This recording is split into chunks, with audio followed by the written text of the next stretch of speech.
अस्सलाम वालेकुम। आज हम नई बुक का रिव्यू करेंगे। इसमें से एसिंग C S S, this is the book we are dealing right now, how democracies die. आज हम इसका रिव्यू करेंगे, शॉर्ट रिव्यू इसी बुक में से। अब आपको ये पूरी किताब पढ़ने की ज़रूरत नहीं है। Look at it, how democracies die by Daniel Ziblatt and Steven Levitsky. जी, ये इसके ऑथर्स के बारे में है, अबाउट द ऑथर। ये आप खुद पढ़ेंगे, आपके सामने किताब है। हम इसका ओवरव्यू देखेंगे। अब आपको ये ना पूरी किताब ख़रीदने की ज़रूरत है और ना पढ़ने की ज़रूरत है। इसका ये ओवरव्यू है शॉर्ट सा, ये देखें आप। Democracy no longer ends with a bank. Democracy अब किसी बैंक के साथ ख़त्म नहीं होती। अब एंड्स विद द बैंक का क्या मतलब है? एंड्स विद द बैंक का मतलब है, if something begin or ends with a bang, it begins or ends with a lot of energy, enthusiasm or success. लेकिन अब ऐसा नहीं होता। No longer democracy no longer ends with a bang in a revolution or military coup. Revolution कहते हैं fundamental change in political organisation, ठीक है। और फंडामेंटल का मतलब होता है ऑफ सेंट्रल इम्पोर्टेंस, जिसकी बहुत ज़्यादा इम्पोर्टेंस हो। ओके। और मिलिट्री कोप का तो आपको पता ही होगा। मिलिट्री कोप का मतलब होता है a sudden illegal of an violent teaching of government power specially by part of an army. समझ आ गया आपको? इसका मिलिट्री से ताल्लुक है। मिलिट्री यानी उर्दू में इसको कहेंगे, मिलिट्री कोप को कहते हैं फौजी बगावत, फौजियों की बगावत हो जाना। But with a whimper. अब विम्पर का क्या मतलब होता है? विम्पर का मतलब होता है मोर्निंग, क्राइंग, सिसकियाँ लेना। बट विद अ विम्पर यानी अब जो है डेमोक्रेसी वो किसी बैंक के साथ ख़त्म नहीं होती, बल्कि इन अ रेवोल्यूशन और military coup, but with a whimper the slow steady weakening of critical institutions. अब डेमोक्रेसी कैसे ख़त्म होती है? स्लो एंड स्टडी जो वीकनिंग है क्रिटिकल इंस्टीट्यूशंस। क्रिटिकल इंस्टीट्यूशंस कौन से होते हैं? Judiciary, such as the judiciary and the press, and the gradual erosion यानी ख़त्म हो जाना और आहिस्ता से ख़त्म हो जाना किनका? Long standing political norms.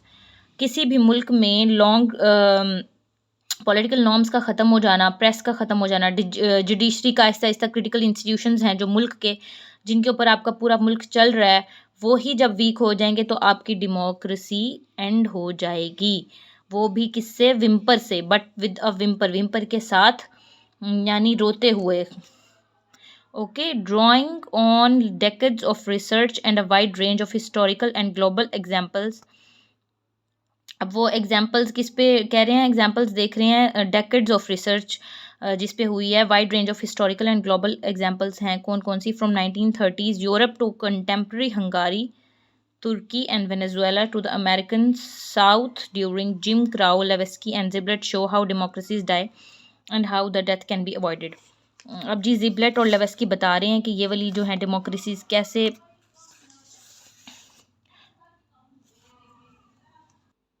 अच्छा, जब आप हाउ डेमोक्रेसीज डाई इसको देखते हैं तो आपको जहन में क्या आता है?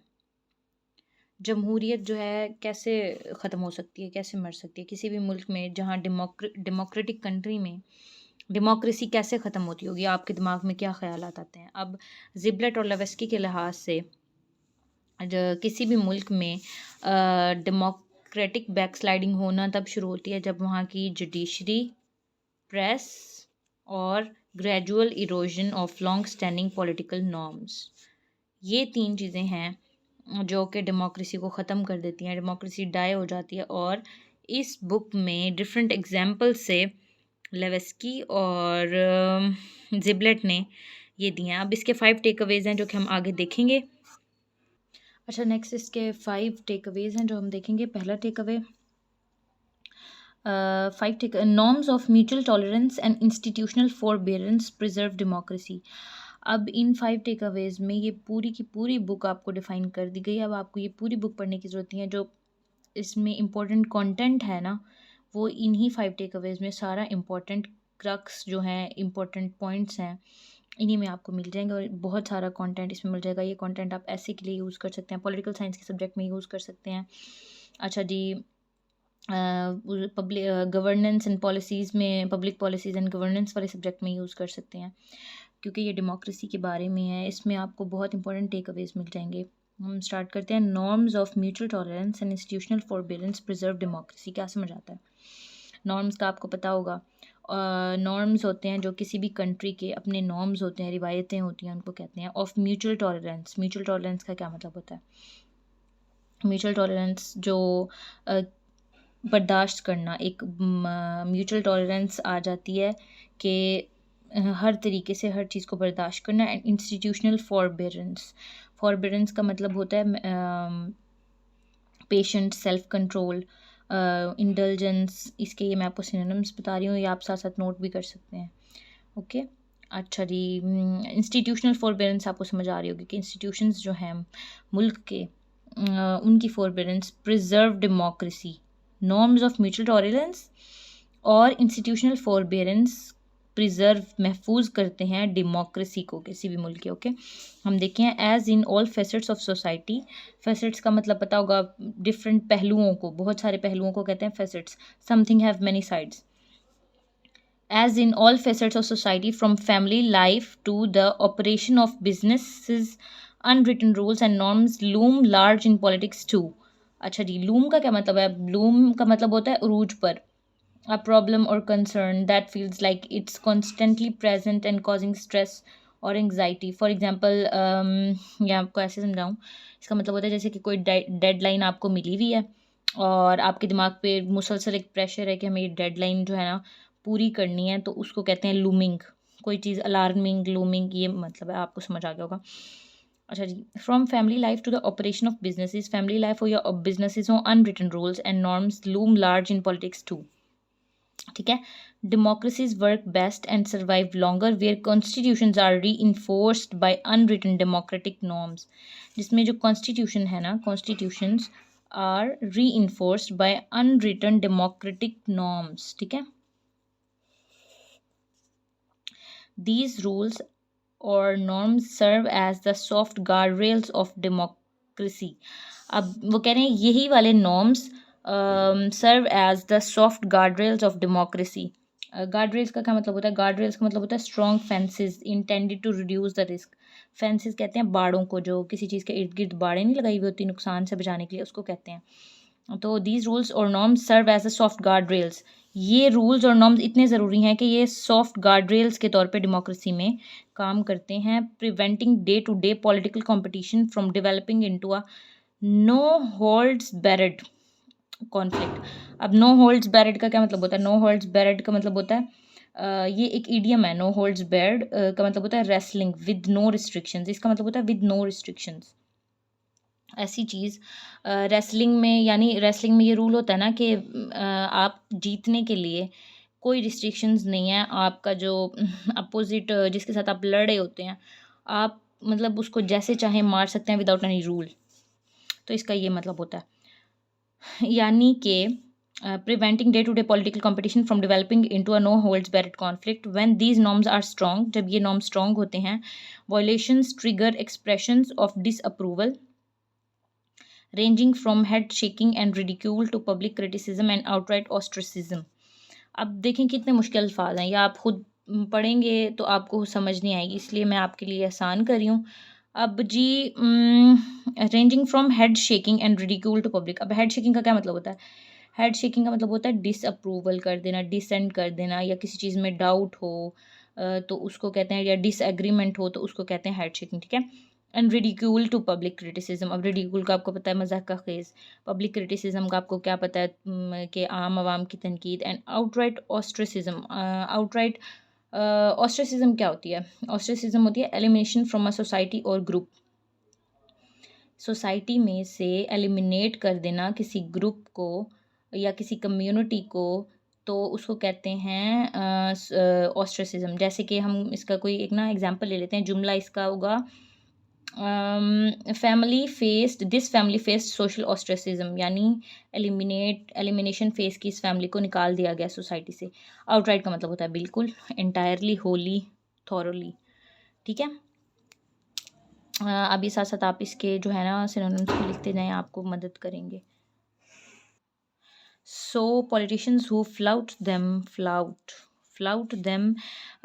can safely expect to pay a price.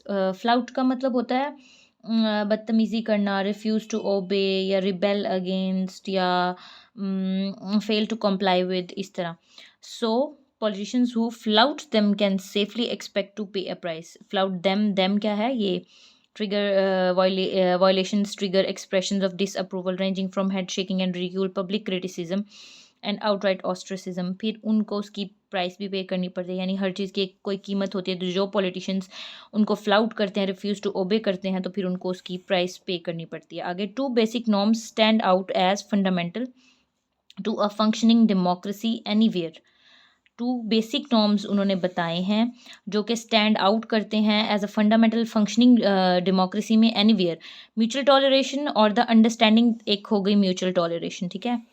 Mutual toleration और the understanding that competing parties accept one and other. वो कह रहे हैं कंपीटिंग पार्टीज जो होती हैं एक्सेप्ट वन अदर, एक दूसरे को एक्सेप्ट कर लेती हैं एज लेजिटिमेट राइवल्स. लेजिटिमेट का क्या मतलब होता है?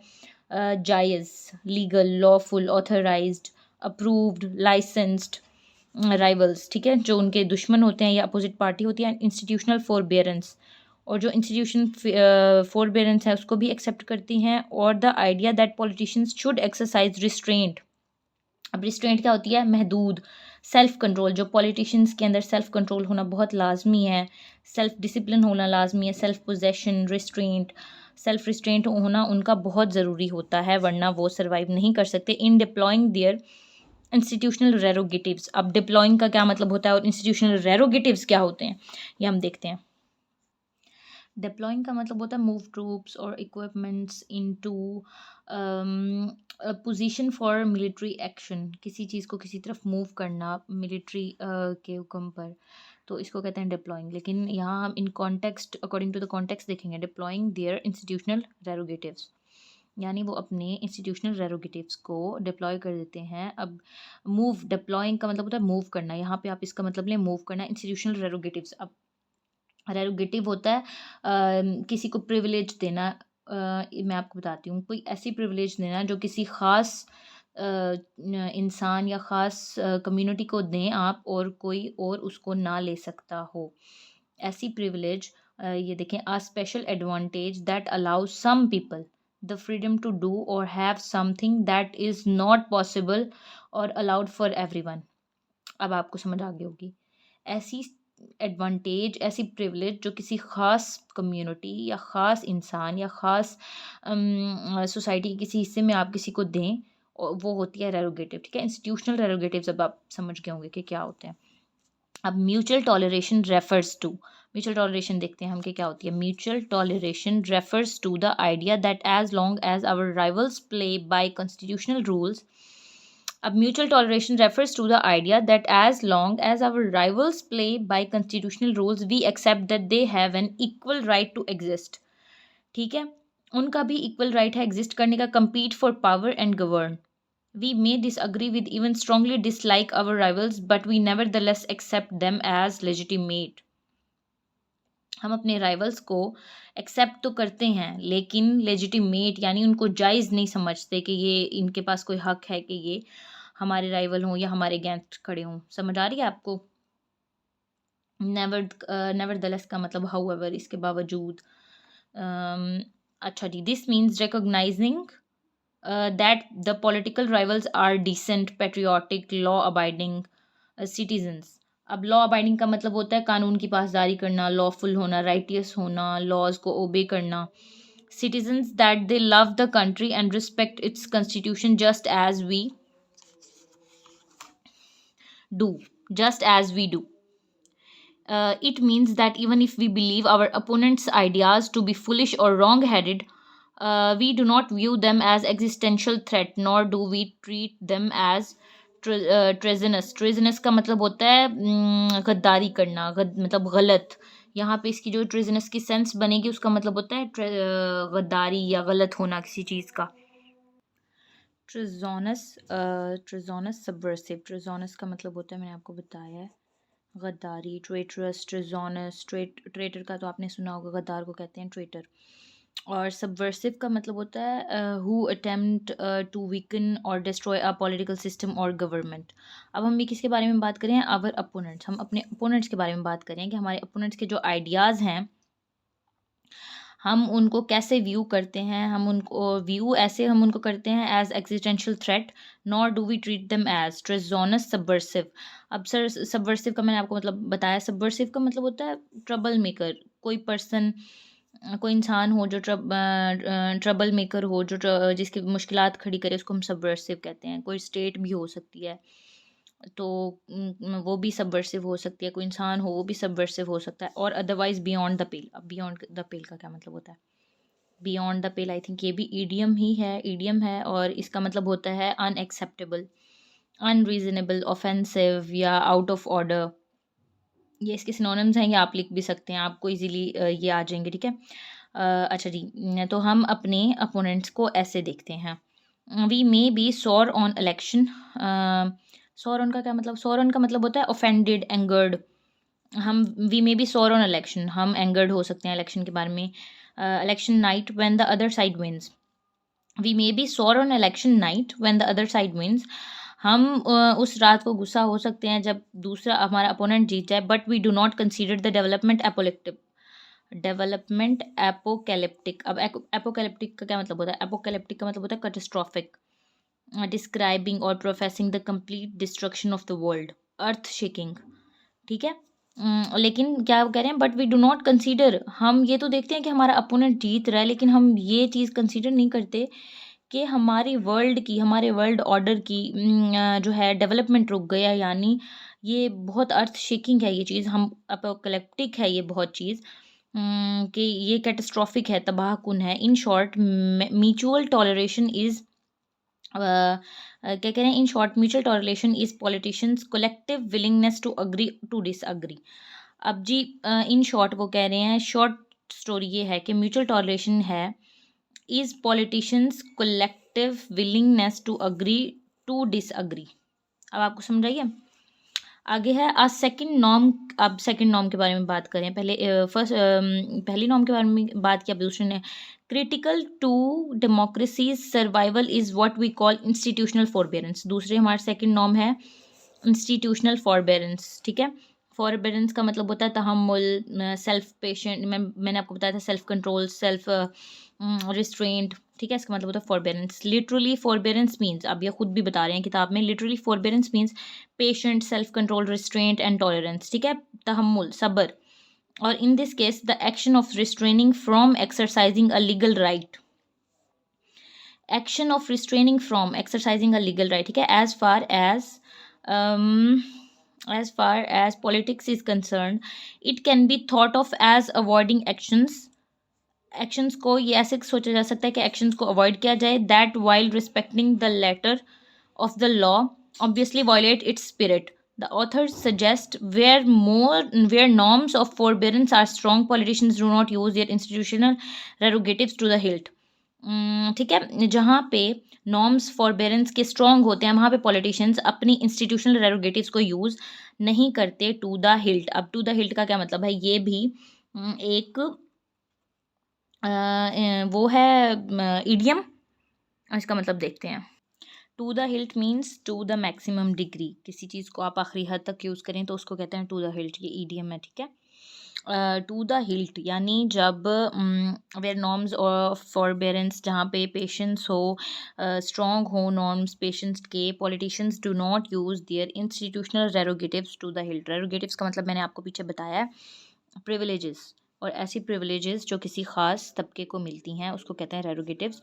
Even if it is technically legal to do so, for such action could imperil the existing system. वो कह रहे हैं even if it is technically legal, अगर ये टेक्निकली भी लीगल हो टू डू सो, ऐसा करना, फॉर सच एक्शन कुड इम्पेरल। इम्पेरल का क्या मतलब होता है, इम्पेरल का मतलब होता है ख़तरा, रिस्क, या किसी चीज़ को रिस्क पे डालना, जियोपर्टाइज करना, पुट एट रिस्क, या किसी की लाइफ को to put someone's life on the line, ठीक है। For such action could imperil the existing system, इस तरह का कोई भी एक्शन एग्जिस्टिंग सिस्टम को क्या कर सकता है, इम्पेरल कर सकता है, जियोपर्टाइज कर सकता है, रिस्क पे ला सकता है, ख़तरे में ला सकता है, इसको ख़त्म कर सकता है। अब हमारा नेक्स्ट पैराग्राफ आ रहा है mutual toleration and institutional forbearance. Let me zoom it. Mutual toleration and institutional forbearance are closely related. अब देखें ये दोनों जो है ना क्लोजली रिलेटेड है, म्यूचुअल टॉलरेशन और institutional forbearance. Sometimes they reinforce each other, कभी कभी एक दूसरे को री इन्फोर्स करते हैं। Politicians are more likely to be forbearing, ठीक है, when they accept one another as legitimate rivals. आप देख लें जब पॉलिटिशियंस होते हैं, जब उनको पता है लेजिटिमेट राइवल्स यानी कि हमारा जायज़ राइवल है, वाकई के इसका बनता है कि हमारे अगेंस्ट है, हमारा अपोनेंट है, हमारा दुश्मन है, जैसे इंडिया पाकिस्तान को ले लें आप। And the politicians who do not view their rivals as subversive will be less tempted to resort to norm breaking to keep them out of power, ठीक है। अब जो पॉलिटिशियंस अपने राइवल्स को सबवर्सिव ही नहीं लेते, विल बी लेस टेम्प्टेड। अच्छा, subversive का मैंने आपको बताया था, सबवर्सिव का मतलब होता है रिबेल या ट्रेटर, गद्दार हो या कोई रिबेल हो आपकी स्टेट के अगेंस्ट, लेकिन आप उसको एज सबवर्सिव या एज ट्रेटर लें ही ना, तो वो will be less tempted. Tempted का मतलब होता है कि persuaded to do wrong by promise of pleasure और गेन, यानी हम किसी को गलत करने पे मजबूर करें और उसको लालच दें कि इसके बदले में तुम्हें प्लेजर या कोई गेन मिलेगा, तो इसको कहते हैं परसुएड करना। किसी को किसी चीज़ के लिए मनाना, परसुएड करना, तो इसको कहते हैं टेम्पटेशन, ठीक है। और और टू रिजॉर्ट का मतलब होता है no choices left to do something. जब आपके पास will be less tempted to resort to norm breaking to keep them out of power, ठीक है। तो ये लेस टेम्प्टेड होगा to resort to norm breaking, के नॉर्म ब्रेकिंग को रिजॉर्ट करने के लिए, to keep them out of power, उनको पावर से बाहर रखने के लिए। Acts of forbearance for example are Republican controlled, senate approving a democratic presidents, supreme court nominees in the US will reinforce each party's belief that the other side is tolerable, promoting a virtuous tradition, ठीक है। Other side यानी आपका opponent, वो tolerable है, promoting a virtuous tradition, वो आपके virtuous tradition को promote भी कर रहा है। अब आपको ये बात सही से समझ आई होगी। अच्छा जी, नेक्स्ट हमारी हेडिंग है democratic backsliding today begins at the ballot box. अच्छा जी, ये देखें, ये होता है बैलेट बॉक्स आपका, ये देखिए बैलेट पेपर। ये जब आप इलेक्शंस में वोट देने जाते हैं, तो जो बॉक्स होता है जिसमें आप वोट डालते हैं, उसको कहते हैं बैलेट बॉक्स। ये मैंने आपको बैलेट बॉक्स दिखा भी दिया है, अब आपको समझ आ गई होगी। तो ये कह रहे हैं कि बैलेट बॉक्स जो है आपकी, जो डेमोक्रेटिक बैकस्लाइडिंग है today begins at the ballot box, वो बैलेट बॉक्स के साथ ही शुरू हो जाती है। डेमोक्रेटिक बैकस्लाइडिंग अब किसको कहते हैं? डेमोक्रेटिक बैकस्लाइडिंग होता है कि आप अपनी जमहूरियत से ही पीछे हट रहे हैं। डेमोक्रेटिक बैकस्लाइडिंग के डेमोक्रेसी ख़त्म हो जाना, बैकस्लाइड करना, किसी चीज़ से पीछे हटना, बैकस्लाइडिंग को कहते हैं पीछे हटना। अच्छा, अब हमें कैसे पता चलेगा कि कोई भी कंट्री जो है वो उसमें डेमोक्रेटिक बैकस्लाइडिंग हो रही है, यानी वो डेमोक्रेसी से पीछे हट रहा है? क्या चीज़ें ऐसी हैं जो उस कंट्री में ख़त्म हो रही हैं, तो डेमोक्रेसी जो है बैकस्लाइडिंग हो रही है? जैसे कि इसका टाइटल भी है बुक का, हाउ डेमोक्रेसीज डाई। इसी तरह जो है ना डेमोक्रेसीज मर जाती हैं, ख़त्म हो जाती हैं, जब डेमोक्रेसी बैकस्लाइडिंग करने लग जाती है। डेमोक्रेटिक नॉर्म्स वहाँ पे जब ख़त्म हो जाते हैं, जैसे हम पीछे पड़ गए थे कि डेमोक्रेटिक बैकस्लाइडिंग में क्या क्या चीज़ें आ जाएंगी, कैसे डेमोक्रेसी ख़त्म हो जाएगी। तो उसमें है deterioration of various political aspects of democratic governance and gradual erosion of political institutions. जब आहिस्ता आहिस्ता पॉलिटिकल इंस्टीट्यूशंस ही ख़त्म हो जाएंगे, उनके डिटोरिएट हो जाएंगे, वेरियस पॉलिटिकल एस्पेक्ट्स ख़त्म हो जाएंगे डेमोक्रेटिक गवर्नेंस के। वहाँ पे जब डेमोक्रेसी ही ख़त्म हो जाएगी, वहाँ पे नॉर्म्स एकदम से, अच्छा डेमोक्रेसी एकदम से नहीं ख़त्म हो जाती, इस बुक में भी यही बताया गया है कि अब डेमोक्रेसी एकदम से नहीं ख़त्म हो जाती, आहिस्ता आहिस्ता किसी भी स्टेट के, किसी कंट्री के क्रिटिकल इंस्टीट्यूशंस, उसकी जुडिशरी, उसके पॉलिटिकल इंस्टीट्यूशंस इरोड होने लग जाते हैं। तो ये होती है डेमोक्रेटिक बैकस्लाइडिंग, ठीक है। अच्छा, ये देखें, अगर आप क्यूरियस हों डेमोक्रेटिक नॉर्म्स क्या होते हैं जिनकी वजह से कोई भी डेमोक्रेसी ख़त्म हो जाती है या बैकस्लाइड कर जाती है, तो ये डेमोक्रेटिक नॉर्म्स होते हैं: freedom of the press, rule of law, independent prosecutors, independent judiciary, no one is above the law, No private benefits from the one's public position, tell the truth, transparency, legislative oversight of the executives, better relationships with democracies than authoritarians, civil rights, equal treatment of minorities, fair elections, voting rights. तो ये होते हैं democratic norms. जिस country में ये democratic norms Aahista Aahista ख़त्म हो जाएं तो वो हमारे पास कंट्री जो वो स्टेट है हमारे पास वो बैकस्लाइड करने लग जाती है, उसमें डेमोक्रेसी ख़त्म होने लग जाती है. ये देखें ब्लैटेंट डिक्टेटरशिप. अब डिक्टेटरशिप क्या होती है आपको पता होगा. और ब्लैटेंट ब्लैटेंट का मतलब होता है ऑफेंसिव या ऑफ बैड बिहेवियर. अब ये देखें ये होती है dictatorship are authoritarian forms of government in which power is concentrated in the hands of a single ruler और स्मॉल ग्रुप. अब डिक्टेटरशिप जहाँ पे होती है वहाँ डेमोक्रेसी नहीं हो सकती. जैसे कि ये देख लें आप, डिक्टेटरशिप का मतलब है कि एक ही इंसान के हाथ में रूल है, और डेमोक्रेसी रूल ऑफ पीपल होता है. डिक्टेटरशिप के वहाँ पे एक ही डिक्टेटर होगा जो गवर्नमेंट को चलाएगा. Coming back to the topic, blatant dictatorship in the form of fascism, despotism और military rule. अब fascism क्या होता है. fascism भी एक type of government है, लेकिन ये ज़रा क्रूल टाइप की गवर्नमेंट होती है. fascism मैं आपको दिखाती हूँ. Now look at this. What is fascism? A nationalist political ideology. एक तो fascism ये होता है कि nationalist political ideology होती है. single party dictatorship. Democracy is condemned. Condemn किया जाता है डेमोक्रेसी को कि वो नहीं होनी चाहिए. Combination of pro capitalist and left wing ideologies. An enemy or oppressor is created. The leader has total power. A dictator. सारी फाशिज्म में जो पावर है वो एक डिक्टेटर के पास होती है. The leader is charismatic. डिसेंशन is not tolerated. अब जैसे कि लीडर के पास सारी पावर होती है, जो डिक्टेटर होता है, जैसे कि किसके दौर में था ये जी, हिटलर के दौर में था. हिटलर के दौर में था. हिटलर जो थे वो फाशिस्ट थे, वो डिक्टेटर थे और क्रूल किस्म की जो गवर्नमेंट थी. और ये नीचे जो हैं मुझे इनका नाम नहीं याद आ रहा. स्टालिन, हाँ आई थिंक इनका नाम था स्टालिन. और हिटलर की जो गवर्नमेंट थी वो फाशिस्ट गवर्नमेंट थी. इसको आप सर्च भी कर सकते हैं मज़ीद. अब आगे है डेस्पोटिज्म. अच्छा, ये सारी एक तरह की ही गवर्नमेंट्स हैं, फाशिज्म, डेस्पोटिज्म और मिलिट्री रूल, कि ये ज़रा क्रूल किस्म की गवर्नमेंट्स हैं. डेस्पोटिज्म कहते हैं absolute power, specially in a cruel और अप्रेसिव वे. डिक्टेटरशिप भी सेम ही है. टोटलिटेरियनिज्म भी सेम है और ऑथोरिटेरियनिज्म भी. ठीक है, इसमें अथॉरिटी सिर्फ एक ही डिक्टेटर के पास होती है, whether it is in a cruel way or मतलब अच्छी टाइप की नहीं होती, ये क्रूल वे में ही होती है. मिलिट्री रूल भी यही होता है. अगर किसी कंट्री में मिलिट्री रूल है, जैसे हमारे पाकिस्तान में मार्शल लॉ लगा था यानी मिलिट्री रूल, तो वो भी इसी किस्म का ही होता है. Has disappeared across much of the world. अब जो है ना डिसअपियर्ड हो गया काफ़ी जो है ना दुनिया से. Military coups and other violent seizures. Military coups का आपको मैंने पीछे बताया था. फौजी बगावत या सडन इलीगल और often violent taking of government power specially by part of an army. ये मैंने आपको पीछे भी बताया. And other violent seizures. अब वायलेंट सीजर्स किसको कहते हैं? Violent seizures muscle contraction and loss of consciousness को कहते हैं. ये आई थिंक ये किसी किस्म का कोई डिजीज़ या कुछ सडन एक वो हो तो वायलेंट सीजर्स जैसे किसी को हो जाते हैं, तो violent seizures of power are rare. ठीक है, military coups and other violent seizures of power are rare. Most countries hold regular elections. Democracies still die, but by different means.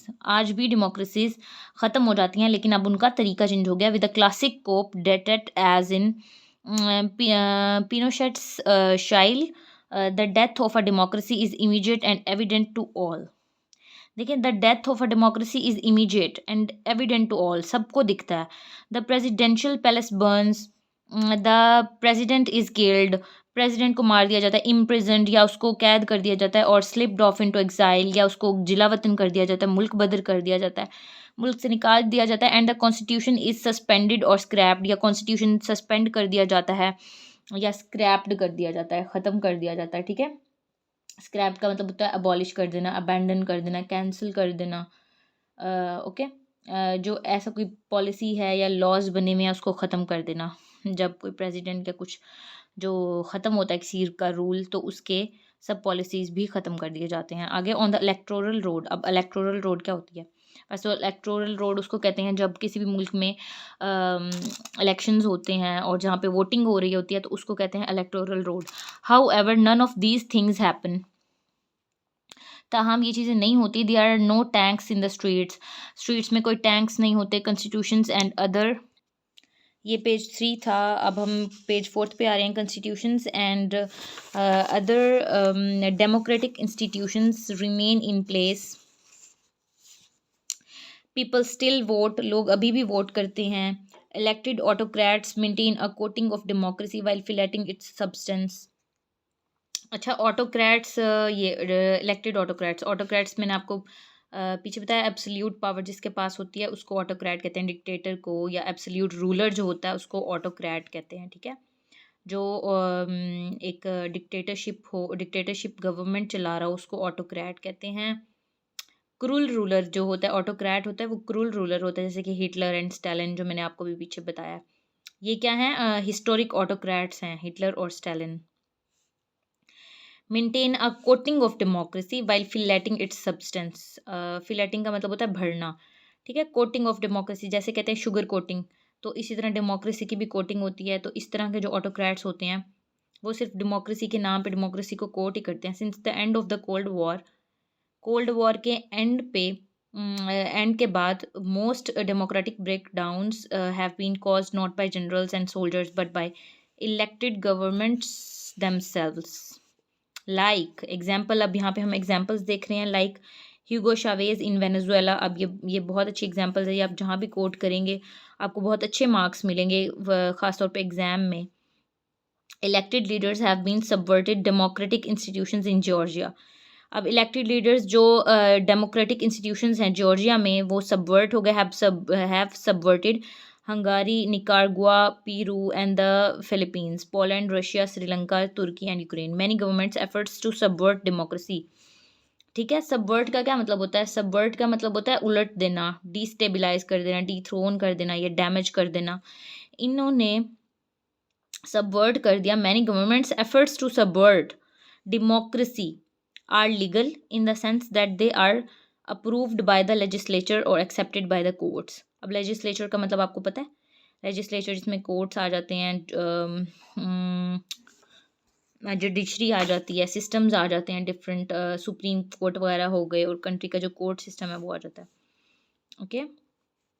और एक्सेप्टेड बाय द कोर्ट्स, जब तक courts accept ना करें, they may even be portrayed as efforts to improve democracy, making the judiciary more efficient, combating corruption, or cleaning up the electoral process. Newspapers still publish but are brought off or bullied into self censorship. अच्छा, censorship का क्या मतलब होता है? Newspapers क्या होते हैं, still publish किए जाते हैं but are bought off. Bought off का क्या मतलब होता है? मतलब बिक जाते हैं। बॉट ऑफ का मतलब बिक जाते हैं, और बुलीड, और उनको बुली किया जाता है into self censorship. Self censorship का मतलब होता है कि सेल्फ सप्रेशन या इल पावर, या सेंसरशिप का मतलब होता है कि रोक देना, क्वाइट हो जाना, चुप हो जाना। सेंसरशिप, अगर यहाँ पे जब सेल्फ सेंसरशिप की बात करेंगे, यानी अपने आप को चुप करा लेना, खुद को अपने मुंह को बंद कर लेना, अपने आप को सेल्फ डिसिप्लिन कर लेना, सप्रेस कर लेना अपने आप को, अपनी फीलिंग्स को, ठीक है। Citizens continue to criticise the government. क्या करते हैं सिटीजन्स? वो तो हमारी आदत है ही, but often find themselves facing tax or other legal troubles. This sows public confusion. Sows का मतलब होता है स्प्रेड करना, स्प्रेड। अब इसीलिए तो पब्लिक में जो है ना स्प्रेड हो जाती है confusion. People do not immediately realise what is happening. Many continue to believe they are living under a democracy. यही सोचते रहते हैं कि हम डेमोक्रेटिक कंट्री में रह रहे हैं, जो कि नहीं होता। हमें बहुत कुछ हो रहा होता है जो कि हमें नहीं पता होता, ठीक है। As there is no single moment, no coup declaration of martial law, no or suspension of the constitution in which the regime obviously crosses the line। हमें तब तक नहीं पता चलता जब तक कॉन्स्टिट्यूशन को सस्पेंड ना कर दिया जाए, मार्शल लॉ ना लग जाए, या रिजीम जो है ना रिजीम की जो है क्रॉस ना हो जाए लाइन इनटू डिक्टेटरशिप में। डिक्टेटरशिप को ना इस सेंस में ले सकते हैं, डिक्टेटरशिप में डोमिनेशन आ जाती है। कोई भी ऐसा डिक्टेटर जो डोमिनेट करे कंट्री को आके, उसको डिक्टेटर कहते हैं, ठीक है। आगे है, into dictatorship nothing may set off societies alarm bells. Those who denounce government abuse may be dismissed as exaggerating or crying wolf. Democracy's erosion is for many almost imperceptible। अच्छा, ये lines कुछ मुश्किल हैं, इसको हम समझते हैं। Those who denounce, पहले तो डिनाउंस का मतलब, अच्छा ये पीछे हम देखें, nothing may set off societies alarm bells. Set off का मतलब होता है टू बिगिन, ठीक है। सोसाइटीज अलार्म बेल्स, कुछ भी जो है समझ नहीं आता उस वक्त जब डिक्टेटरशिप आ जाती। दोज हु डिनाउंस, डिनाउंस का मतलब होता है publicly declare to be wrong और इवल। जब तक पब्लिकली डिक्लेयर ना हो जाए कि ये चीज़ गलत है या कुछ, यानी जब तक मीडिया पे ना आ जाए, हमें खुद भी नहीं पता चलता, क्योंकि हमारी अपनी तो कोई ओपिनियन होती नहीं है। Government abuse may be dismissed as exaggerating or crying wolf. अब गवर्नमेंट अब्यूज़ में भी डिसमिस्ड, जो डिसमिस कर दिया जाता है या तो, या एग्जैजरेट उसको चीज़ को करके, और क्राइंग वॉल्फ की तरह उसको चीज़ को ख़त्म कर दिया जाता है। Democracy's erosion is for many almost imperceptible. Imperceptible का मतलब होता है नाकाबिल फ़हम, इम्पॉसिबल टू डिटेक्ट, या मतलब कोई ऐसी चीज़ जो सो सटल, या कोई ऐसी मूवमेंट या ऐसी चीज़ होती है जिसको डिटेक्ट करना, यानी आँख जैसे झलक हम वो करते हैं ना, झलकाते हैं और वो चीज़ हो जाती है, तो ये इस इम्परसेप्टिबल उसमें आता है कि हम ऐसी चीज़ जिसको, जिसकी मूवमेंट या जिसकी कुछ हो जाना और हमें पता भी ना चले। तो डेमोक्रेसी को वो इसी तरह कह रहे हैं, डेमोक्रेसी इरोजन, यानी इस डेमोक्रेसी का ख़त्म होना ऐसे ही है, ऑलमोस्ट इम्परसेप्टिबल है, इम्पॉसिबल टू डिटेक्ट है, कि आम आवाम पब्लिक इसको डिटेक्ट नहीं कर सकती। नेक्स्ट हमारी हेडलाइन है demagogues rise tends to polarise society and create a climate of hostility and mutual distrust. अब डेमागॉग्स का क्या मतलब होता है? डेमागॉग्स का मतलब है, डेमागॉग्स तो कहते हैं लीडर ऑफ पीपल को, जो यानी हमारा जो भी गवर्नमेंट का लीडर होता है, यानी लीडर ऑफ पीपल, डेमागॉग्स उसको कहते हैं। अच्छा, ये राइज भी हुआ था डेमागॉग्स का, टेंड्स टू पोलराइज सोसाइटी। अब पोलराइज का क्या मतलब है? पोलराइज सोसाइटी मीन्स, पोलराइजेशन का ये मतलब है meaning the act of dividing into two completely opposing groups, ठीक है। पोलराइजेशन का ये मतलब है कि अच्छा, ये पोलराइजेशन जो है, सोशल पोलराइजेशन, ये सोशोलॉजी का एक बहुत इंपॉर्टेंट टॉपिक है और ये इसमें भी आपको काम आएगा। पोलराइजेशन कहते हैं, एक तो सोसाइटल पोलराइजेशन होती है, यानी सोशल पोलराइजेशन, जिसमें ग्रुप्स को डिवाइड कर दिया जाता है टू अपोजिंग ग्रुप्स को।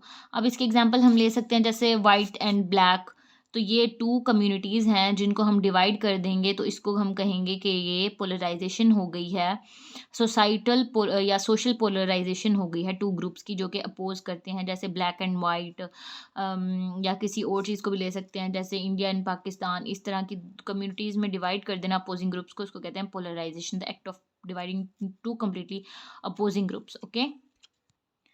अच्छा, डेमागॉग्स का मतलब होता है, मैंने आपको बताया, लीडर ऑफ पीपल, ऐसा leader, a political leader who seeks support by appealing to the desires and prejudices of ordinary people rather than by using rational arguments.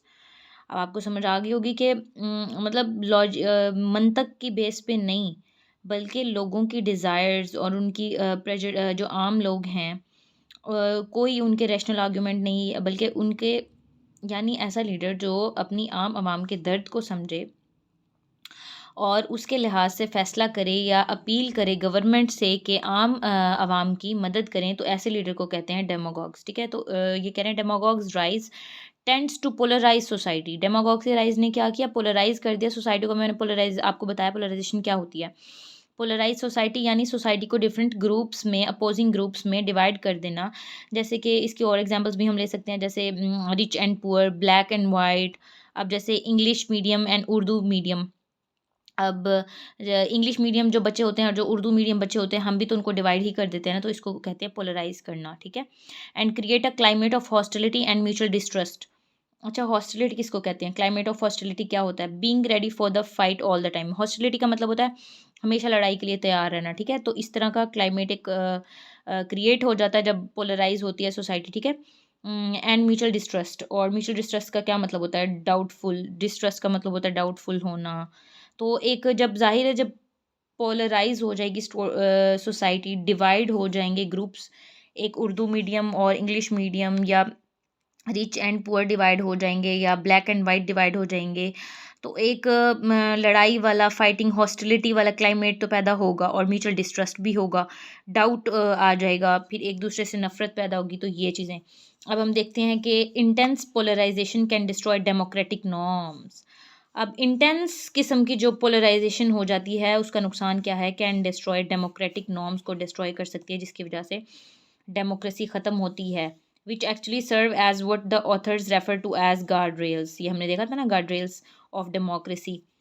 ये क्या सर्व एज अ, किस चीज़ के लिए ये सर्व कर रहे हैं, क्या serve as a guardrails serve कर रहे हैं। गार्ड रेल्स का मतलब अब मैंने आपको पीछे भी बताया कि as a fences, guardrails होते हैं, फेंसिस होते हैं, बाड़ें होती हैं ऐसी जो हेल्प करती हैं किसी भी चीज़ को उसके नुकसान से बचाने के लिए।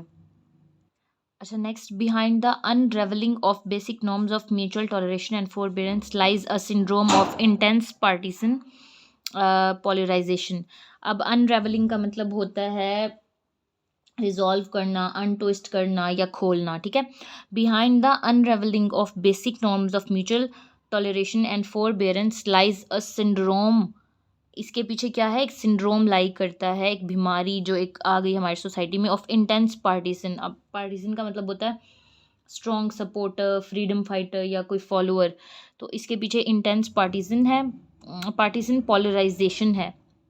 पोलराइजेशन में आपको पीछे बताया, when socio economic, racial or religious differences give rise to extreme partisanship. जब क्या है, socio economic, racial or religious differences ही राइज दे रहे हैं एक्सट्रीम पार्टीजनशिप को, in which societies sort themselves into political camps whose world views are not just different but mutually exclusive, toleration becomes harder to sustain. क्या कहते हैं, society sort themselves into political camps. Societies अपने आप को एक political camps में तब्दील कर लेती हैं। सॉर्ट का मतलब होता है टाइप, काइंड, वैरायटी, इस तरह की चीज़ें। और पार्टीजन का मैंने आपको बताया फ्रीडम फाइटर, फॉलोअर। जब इस तरह की सोसाइटी में चीज़ें राइज करेंगी, एक्सट्रीम पार्टीजनशिप आ जाएगी, ठीक है, तो extreme freedom fighter, follower, strong supporters बन जाएंगे, वो भी किसके, एक ही किस्म का सिंड्रोम बन गया है। टॉलरे ये पीछे हम देखें, behind the unravelling of basic norms of mutual toleration and forbearance lies a syndrome.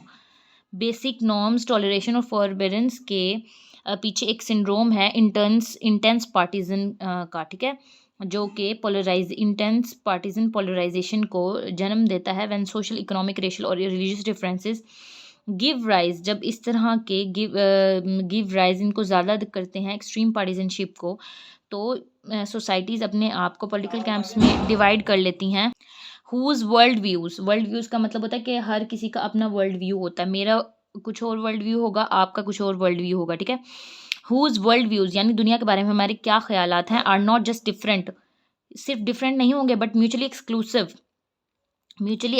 भी होंगे। Toleration becomes harder to sustain, जब ये सब कुछ होगा तो टॉलरेंस को सस्टेन करना बहुत मुश्किल हो जाएगा किसी भी स्टेट में, वर्ल्ड में, ओवरऑल ग्लोबली टॉलरेंस को सस्टेन करना मुश्किल हो जाएगा जब पार्टीजनशिप या जब इस तरह का सिंड्रोम आ जाएगा, जब फॉरबेरेंस, तो टॉलरेशन और फॉरबेरेंस बहुत मुश्किल हो जाएगी जब पोलराइजेशन बहुत ज़्यादा सोसाइटी में बढ़ जाएगी। आगे, सम पोलराइजेशन इज़ हेल्दी, कुछ पोलराइजेशन ठीक है, इवन नेसेसरी, ज़रूरी भी है फॉर डेमोक्रेसी के लिए। The historical experiences of western democracies show that democratic norms can B sustained. अच्छा, जो हिस्टोरिकल एक्सपीरियंस हैं, जो हम पीछे देख कर आ चुके हैं ऑफ वेस्टर्न डेमोक्रेसीज़ के, वो यही दिखाते हैं कि democratic norms can be sustain, democratic norm को सस्टेन किया जा सकता है, even where parties are separated by considerable ideological differences. अब आइडियोलॉजिकल डिफरेंसेस क्या होते हैं, आइडियोलॉजीज, डिफरेंट आइडियोलॉजीज होती हैं, मेरी आइडियोलॉजी कुछ और होगी, आपकी आइडियोलॉजी कुछ और होगी, और फिर इसी तरह आइडियोलॉजिकल डिफरेंसेस आ जाते हैं। जब आपके आइडियोलॉजीज कुछ और होंगी, आपके अपोनेंट्स की कुछ और होंगी, तो ये आ जाते हैं आइडियोलॉजिकल डिफरेंसेस, ठीक है। अब डिफरेंट आइडियोलॉजीज कौन सी होती हैं, अब देखिए कुछ आइडियोलॉजीज़ की एग्जांपल्स हैं, डिफरेंट पॉलिटिकल आइडियोलॉजीज़ हैं, जैसे कि कैपिटलिज्म होती है, ऑथोरिटेरियनिज्म होती है, लिबरलिज्म होती है, ऑप्टिमिज्म है, पॉपुलिज्म है, सोशलिज्म है। अब कुछ कंट्रीज़ इन कुछ आइडियोलॉजीज़ को एक्सेप्ट करते हैं और कुछ नहीं करते, तो ये आ जाते हैं ideological differences. But when societies grow so deeply divided, जब सोसाइटी इतनी डीपली डिवाइडेड होगी that parties rigidly stick to incompatible world views and especially when their members are so socially segregated that they seldom interact or connect with each other. Stable partisan rivalries ultimately give way to perceptions of mutual threat.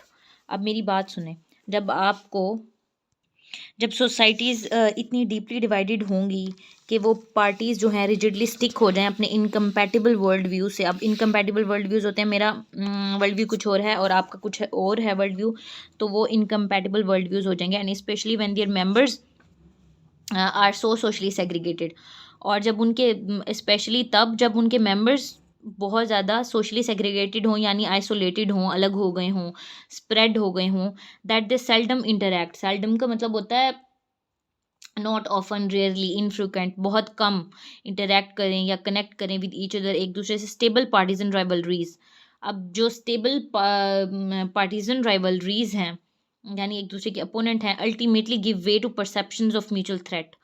फिर वो एक दूसरे को mutual threat वो बन जाता है, perception, एक दूसरे खुद परसेप्शन का मतलब होता है खुद परसेप्ट कर लेना किसी चीज़ को, ठीक है, अल्टीमेटली खुद ब खुद, एज म्यूचुअल, जो एक नेचुरल प्रोसेस हो जाए, as mutual toleration grows thin. इसी तरह फिर म्यूचुअल टॉलरेशन जो होती है वो कम हो जाती है, ग्रोज थिन यानी कम हो जाती है। पॉलिटिशियंस अबैंडन फॉरबेरेंस, पॉलिटिशियंस फिर क्या करते हैं, अबैंडन कर देते हैं, ख़त्म कर देते हैं फॉरबेरेंस अपने अंदर, and aim to win at all costs. फिर वो चाहते हैं कि अब चाहे जैसे कि आजकल आप उसकी एग्जांपल ले लें इसराइल की, उसका एक एम बना हुआ है कि to win at all costs. उसने फ़लस्तीन को ख़त्म करना है और फॉरबेरेंस उसके अंदर ख़त्म हो गया है, तो ये बेस्ट एग्जांपल है इसकी यहाँ पे। This encourages anti system groups to raise head that reject democracies rules altogether. यहीं से फिर एंटी सिस्टम ग्रुप्स बन जाते हैं जो रेज करते हैं और डेमोक्रेसी को रिजेक्ट कर देते हैं, सारे रूल्स को रिजेक्ट कर देते हैं। And when that happens democracy is doomed, और जब ऐसा होता है तो डेमोक्रेसी, डूम्ड का मतलब होता है डेड, इल फेटेड, ख़त्म हो जाती है, ठीक है। Out of these anti-system groups, some take the office with a blueprint for autocracy. Many demagogues like Tayyip Erdogan and Hugo Chavez. अच्छा जी, ये autocracy, many demagogues, ये क्या है? ये demagogues का मैंने बताया था, leader of people, like Tayyip Erdogan क्या है? Leader of people है, and Hugo Chavez वो leader of people है. However, do not of these anti-system groups, some take the office with the blueprint of for autocracy, ठीक है। They are elected through a normal democratic transition but assume an authoritarian character as a consequence of unanticipated events such as an escalating tit for tat with the threatened political establishment.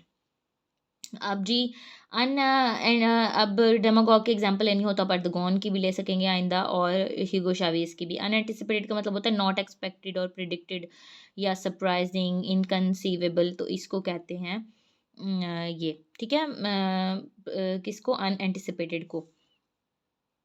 Political establishment, the unanticipated event के जो events expected ना हो, ठीक है।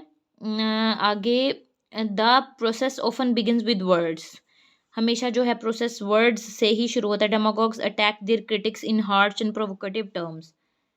Provocative का मतलब होता है अनोइंग या इरिटेटिंग या प्रोवोकिंग, अराउजिंग, एगिटेटिंग, उकसाने वाला रवैया। प्रोवोकेटिव का मतलब होता है प्रोवोकिंग, उकसाने वाला रवैया।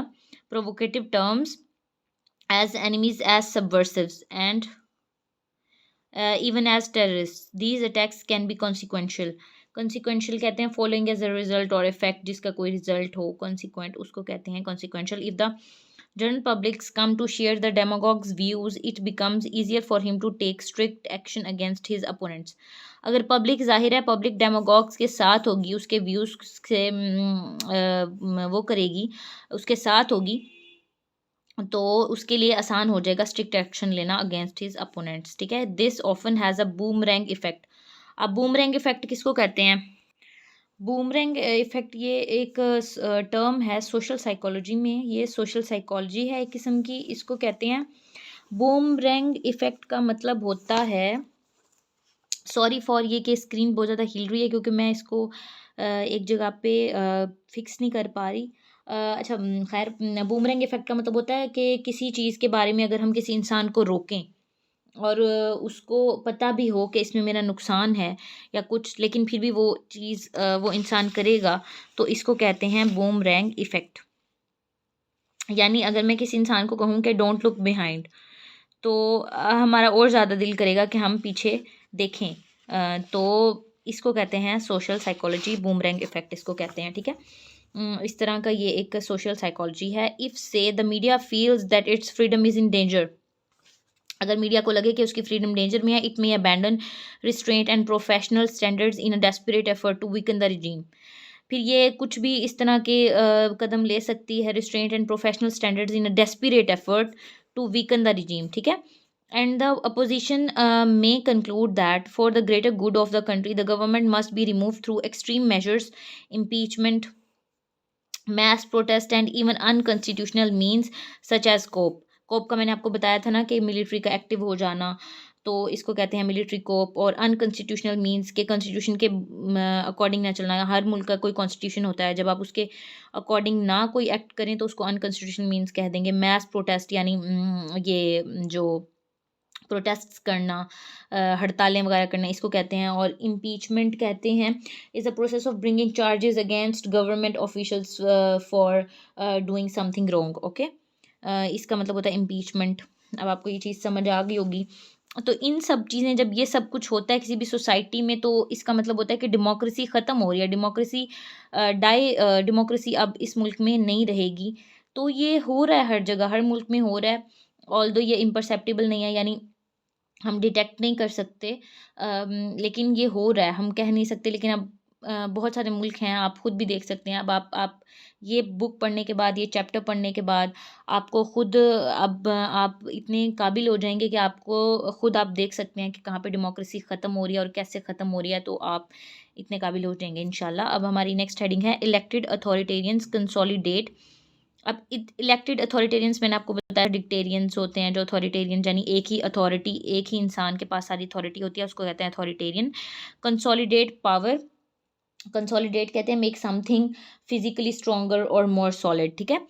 Elected authoritarian consolidate power bye capturing the referees, ठीक है। और रेफरी किसको कहते हैं? रेफरी ये जो गवर्नमेंट ऑफिशियल्स होते हैं इन्हीं को रेफरीज कहते हैं। Side lining the key players and re writing, side lining कहते हैं साइड पे कर देना, द की प्लेयर्स, जो की प्लेयर्स होते हैं उनको साइड पे कर देना। And rewriting the rules of the game, और दोबारा से रूल्स बनाना या लिखना। One of the great ironies of how democracies die, great irony है जो कि कैसे डेमोक्रेसीज खत्म हो जाती हैं, वो क्या है? Is that the very defence of democracy is often used as a pretext. Pretext कहते हैं बहाना, फॉल्स एक्सक्यूज, गलत बहाना बनाना, फॉल्स एक्सक्यूज को कहते हैं प्रीटेक्स्ट फॉर इट्स सबवर्जन, ठीक है। सबवर्जन का मैंने आपको पीछे भी बताया बहुत बार। सबवर्जन का मतलब है रिबेल अगेंस्ट, ख़त्म कर देना। एंटी डेमोक्रेटिक मेजर्स, अच्छा, एंटी डेमोक्रेटिक मेजर्स लेना are often carried out piecemeal and with the appearance of legality. Piecemeal का मैंने आपको बताया था, पीस मील यानी piece by piece, a little time to do something and with the appearance of legality. और ऐसे लगता है कि मतलब आयरनी क्या है डेमोक्रेसी ख़त्म होने की? आयरनी यानी आपको पता भी नहीं लग रहा एक चीज़ हो रही है, लेकिन वो हो रही है और मतलब आपको फ़ील भी नहीं हो रहा। तो अपीयरेंस ऑफ, और ऐसे लगता है जैसे ये लीगल है, आपको लगेगा कि ये लीगल है। एंटी डेमोक्रेटिक मीन्स मेजर्स लिए जाते हैं, और फिर अपीयरेंस ऐसी होती है कि जैसे ये लीगल है। और पीस मील यानी little by time, little in time, कम टाइम में। And consequently as a result, यानी consequently as a result the drift into, drift कहते हैं बहाव, बी कैरिड, स्लोली मूवमेंट, किसी चीज़ की स्लो मूवमेंट होती है ना, इसी तरह ये डेमोक्रेसी खत्म होती है। ड्रिफ्ट इनटू अथॉरिटेरियनिज्म, इसी तरह डेमोक्रेसी क्या ड्रिफ्ट कर जाती है किसमें? अथॉरिटेरियनिज्म में। ऊपर भी मैंने बताया डिक्टेटरशिप में does not always set off alarm bells, ज़रूरी नहीं है कि अलार्म बेल्स सेट किए जाएंगे, कोई अलार्म बजेगा और बेल्स बजेंगे और आपको पता चलेगा कि डेमोक्रेसी खत्म होगी, नहीं। डेमोक्रेसी ऐसे ख़त्म होती है, ड्रिफ्ट कर जाती है अथॉरिटेरियनिज्म में। Citizens are often slow to discern that their democracy is being dismantled. Citizens को तो आराम से स्लो टू डिसर्न, डिसर्न का मतलब होता है समझना, रिकॉग्नाइज, फाइंड आउट। सिटीजन को तो बड़े ही कोई देर बाद और आराम से पता चलता है that their democracy is being dismantled, dismantle के तोड़ दिया, या पुल टू पीसीज, या टेयर डाउन किसी चीज़ को कर देना, यानी उनको बड़ी आराम से और देर से पता चलता है कि डेमोक्रेसी खत्म हो गई, even as it happens before their eyes, जबकि ये सब उनकी आंखों के सामने हो रहा होता है, क्योंकि democracy is the rule of people.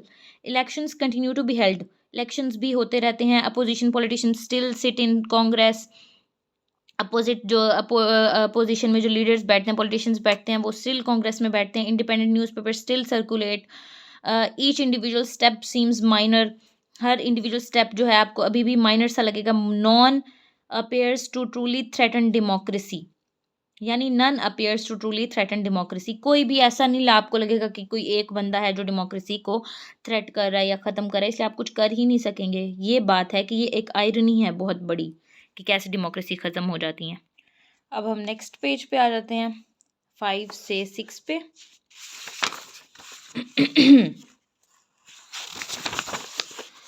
Now we are heading to the next page. Let's start. Some of the measures quietly subverting democracy into include capturing the referees. Okay.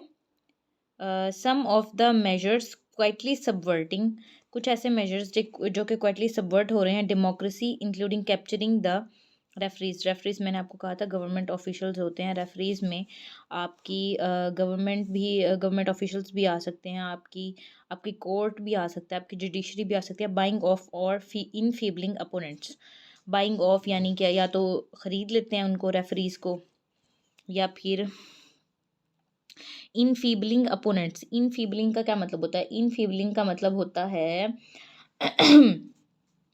बेहिस, to make someone और something very weak. ठीक है, इनफीबलिंग का मतलब होता है या तो उनको बाई कर लिया जाता है या उनको इनफीबल कर दिया जाता है उनके अपोनेंट्स को। And rewriting the rules of the game, ठीक है, और रूल्स जो गेम के रूल्स हैं उनको दोबारा रीराइट किया जाता है। Modern states possess various agencies with the authority to investigate and punish wrongdoing. Modern states क्या करती हैं? Possess various agencies with the authority to investigate, जो इन्वेस्टिगेट कर सकती हैं और पनिश कर सकती हैं wrongdoing by both public and private citizens. Public और प्राइवेट सिटीजन के जरिए क्या कर सकती हैं? रॉन्ग डूइंग को इन्वेस्टिगेट कर सकती हैं। These include the judicial system, देखा जुडिशियल सिस्टम आ गया, law enforcement bodies, intelligence agencies and tax and regulatory authorities. In democracies, such institutions are established to serve as neutral arbiters. In democracies में क्या होता है? Such institutions जो होते हैं are established to सर्व करने के इस्टेब्लिश किए जाते हैं एज न्यूट्रल आर्बिटर्स। अब न्यूट्रल आर्बिटर्स किसको कहते हैं? न्यूट्रल पर्सन जैसे कोई न्यूट्रल इंसान होता है उसको तो आपको पता है, और आर्बिटर्स होते हैं a person that has legal authority to decide disputes. ठीक है, ये होते हैं आर्बिटर्स। ठीक है, तो न्यूट्रल आर्बिटर्स क्या होंगे? टू सर्व एज, इनको इस्टेब्लिश किया जाता है serve as neutral arbiters for, जो कि क्या कर सकें? आर्बिटर्स क्या कर सकें? लीगल अथॉरिटी डिसाइड और डिस्प्यूट कर सकें for would be authoritarians and demagogues. ठीक है, ये कौन होंगे? या तो अथॉरिटेरियंस होंगे या डेमागॉग्स होंगे। Therefore judicial and law enforcement agencies pose both a challenge and an opportunity. इसीलिए क्या करते हैं जो जुडिशियल होते हैं और लॉ इन्फोर्समेंट एजेंसीज होती हैं वो क्या करती हैं? पोज करती हैं both a challenge and an opportunity. If they remain independent, क्या करते हैं? इफ़ दे रिमेन इंडिपेंडेंट, अगर ये इंडिपेंडेंट रहते हैं, they might expose and punish government abuse. ठीक है, but if these agencies are controlled by loyalists, ठीक है, loyalists, they could serve as potential safeguards against opposition as well as investigation and criminal prosecutions. के आगे क्या है? that could sound the death knell of the authoritarian regime. अच्छा, authoritarian regime के लिए ये डेथ नेल हो सकता है। डेथ नेल कहते हैं मौत की घंटी को। ठीक है, क्या हो सकता है? They could serve as potential safeguards. Safeguard को आपको पता है सेफ्टी को कहते हैं। अगेंस्ट अपोजिशन के against, as well as investigation and criminal prosecutions, investigation भी और क्रिमिनल प्रोसिक्यूशन भी। That could sound the death knell, जो कि क्या हो सकती है? डेथ नेल हो सकती है अथॉरिटेरियन रिजीम के लिए, यानी अथॉरिटेरियन गवर्नमेंट के लिए। So it always helps to have the referees on your side. वो कह रहे हैं ये, so it is always helps to have referees on your side. अब रेफरीज कौन कौन से थे? Judicial system, law enforcement agencies, intelligence agencies, military हो गई, रेगुलर अथॉरिटीज़ हो गई, जुडिशियल सिस्टम हो गया। सारी ये अगर आपके साथ हों तो ये बेहतर होगा कि रेफरीज आपकी साइड पे होनी चाहिए। इन हंगारी में फॉर एग्जांपल, अब एग्जांपल आ गई है, PM Viktor Orban prime minister Viktor Orban packed the normally independent prosecution service. उन्होंने क्या किया, पैक्ट किया the normally independent prosecution service को, स्टेट ऑडिट ऑफिस को भी, ombudsman office, central statistical office and constitutional court with partisan allies कहते हैं आपके जो साथी होते हैं, after returning to power in 2010। ठीक है, जब वो पावर में वापस आए, गवर्नमेंट में यानी वापस आए, तो उन्होंने ये सब किया। ठीक है, इन मलेशिया में PM prime minister Mahathir Mohamad used a politically loyal police force. अब उन्होंने क्या किया, उनके साथ लॉयल पुलिस फोर्स थी पूरी, and a packed judiciary to investigate, arrest and imprison his leading rival. उन्होंने इन्वेस्टिगेट किया और अरेस्ट किया और इम्प्रिजन किया अपने लीडिंग राइवल को, अपने दुश्मन को, Anwar Ibrahim, on sodomy charges in late 1990s में उन्होंने उनको इन चार्जेस पे इम्प्रिजन किया। ठीक है, आगे हम चलते हैं। On the referees are in tow. Tow का मतलब होता है खींचना, टग करना या पुल करना। On the referees are in tow, sorry, once the referees are in tow, जब आपके रेफरीज टो में हों यानी टग में हो, एक पुल में हो, इलेक्टेड ऑटोक्रेट्स, जो इलेक्टेड ऑटोक्रेट्स होते हैं, can turn to their opponents. फिर जो इलेक्टेड ऑटोक्रेट्स होते हैं वो अपने अपोनेंट्स की तरफ टर्न कर सकते हैं, यानी उनसे अब किसी तरह का भी उनसे झूठ सकते हैं। द ऑथर्स रिवील, ऑथर ये रिवील करते हैं इस किताब में, मोस्ट कंटेम्प्रेरी ऑटोक्रेसीज, जो मोस्ट कंटेम्प्रेरी यानी मोस्ट मॉडर्न जो अब के ऑटोक्रेसीज हैं, do not wipe out all traces of dissent. Dissent कहते हैं इख्तलाफ को, डिसएग्रीमेंट को, आर्ग्यूमेंट को, डिस्प्यूट या कॉन्फ्लिक्ट को। ठीक है, अब के जो कंटेम्प्रेरी ऑटोक्रेसीज हैं वो नहीं ख़त्म कर सकती, वाइप आउट नहीं कर सकती इनके डिसएग्रीमेंट्स को, ट्रेसेस को, as Mussolini did in fascist Italy. अब फाशिज्म जो है ना इटली में था, ये फाशिस्ट इटली, ये इसकी पूरी हिस्ट्री आप देख सकते हैं। और Fidel Castro did in communist Cuba. ठीक है, ऐसे ही फाशिस्ट इटली में और फिडल कैस्ट्रो ने किया था कम्युनिस्ट क्यूबा में। But many make an effort to ensure that key players anyone capable of really hurting the government are sidelined, hobbled or bribed into throwing the game.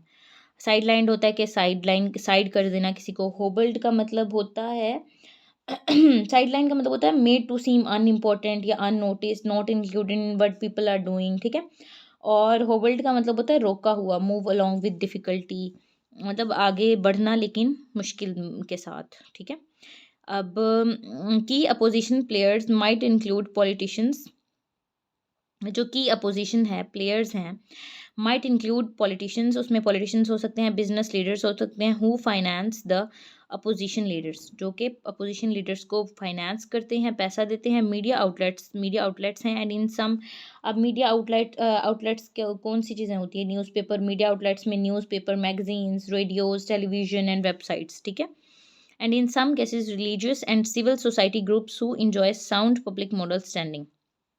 और कुछ cases में religious और civil society जो groups हैं enjoy public moral standing. ठीक है, वो क्या करते हैं, इंजॉय करते हैं पब्लिक मोरल स्टैंडिंग को। अब हम आगे देखते हैं। Most elected autocrats begin by offering leading political, business और मीडिया फिगर्स पब्लिक पोजीशंस। अब मीडिया फिगर्स आपको पता है कौन से होते हैं, मीडिया प्लेटफॉर्म्स होते हैं जो कि प्रमोट करते हैं किसी भी पॉलिटिकल लीडर को या डिफरेंट अथॉरिटीज़ को। Most elected autocrats begin by offering leading political, business और media figures public positions, favours, perks और outright bribes in exchange for their support और क्वाइट न्यूट्रलिटी। अब ये तो आपको पता है, आम ही है कि आउटराइट ब्राइब्स, रिश्वत दी जाती है। ये इसमें एक चीज़ ये आ गई, offering leading political,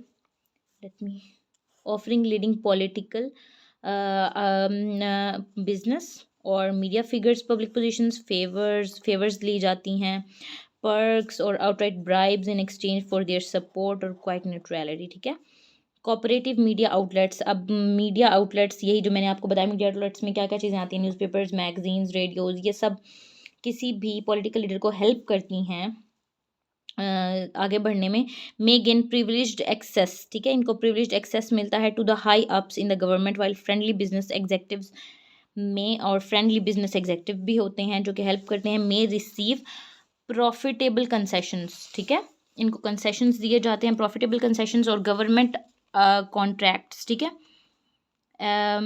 as key media outlets are assaulted अच्छा, की मीडिया आउटलेट्स को असॉल्ट किया जाता है, others grow very very, grow very का मतलब होता है include indicate that someone is becoming more cautious, ठीक है, और ऑफ डेंजर या ऑफ पोटेंशियल डेंजर, ये किसी को पहले ही पता चल रहा है कि ये डेंजर आने वाला है, ठीक है। अब as key media outlets are assaulted others grow very, अब ग्रो वेरी का मतलब होता है, वेरी का मतलब होता है कॉन्शियस हो जाना, ज़्यादा कॉशियस हो जाना, केयरफुल हो जाना। जब मीडिया आउटलेट्स को असॉल्ट किया जाता है तो अदर्स ग्रो वेरी, यानी दूसरे जो होते हैं मोर केयरफुल हो जाते हैं, मोर कॉशियस हो जाते हैं, and begin to practise self censorship, और क्या करते हैं, begin to practise self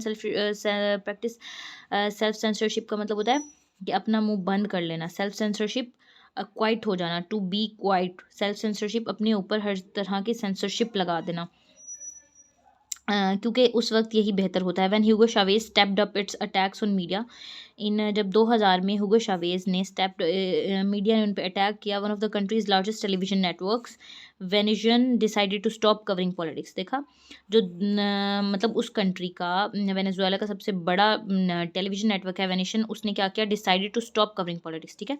once considered a pro opposition network, एक बार कभी जो है ना वो एक प्रो अपोजिशन नेटवर्क था। Venezuela barely covered opposition during the 2006 election, giving President Chavez more than 5 times as much airtime as it did to his rivals. Okay, अब शावेज को बहुत हेल्प मिली मीडिया से, then 5 times as much air times as it did to his rivals, ठीक है, इतना ज़्यादा उसको वॉच टाइम मिला शावेज को। Once key opposition media and business players are bought off, एक बार जो key opposition media and business players are bought off, जब वो बिक जाते हैं और साइड लाइन या उनको साइड लाइन कर दिया जाता है, द अपोजिशन डेफ्लेट्स, आपकी अपोजिशन क्या होती है, डेफ्लेट हो जाती है, ठीक है। डेफ्लेट का मतलब होता है कोलैप्स हो जाती है या पुट डाउन या ख़त्म हो जाती है, ठीक है।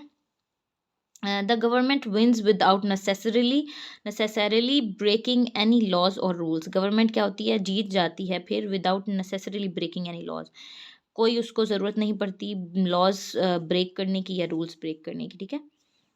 आगे हम देखते हैं, to entrench themselves in power, अच्छा, to entrench themselves in power, entrench का मतलब होता है इंस्टॉल देमसेल्व्स या अंदर आना, डिग इन या प्लांट देमसेल्व्स दाखिल होना, टू इंट्रेंच दाखिल होना themselves in power. However governments must also change the rules of the game, government को भी चाहिए कि वो रूल्स चेंज करे गेम के। Authoritarian seeking to consolidate, authoritarians constantly क्या कर रहे हैं, सीक कर रहे हैं कंसोलिडेट, यानी अपनी पावर को मोर स्ट्रॉन्ग, फिर कंसोलिडेट कहते हैं फिजिकली या मेंटली स्ट्रॉन्ग करना, their power often reform the constitution, often reform the constitution, the electoral system, यानी जो इलेक्शंस के जरिए जो सिस्टम आता है, and other institutions in ways that disadvantage और वीकन द अपोजिशन, जो दूसरे इंस्टीट्यूशंस हैं जो कि इन वेज दैट डिसएडवांटेज और वीकन द अपोजिशन को क्या करते हैं, वीक करते हैं, in effect tilting the playing field against their rivals. अब टिल्टिंग का मतलब होता है झुकाव, रश या फाइट करना या कंटेंड करना, ठीक है, कंटेंड करना।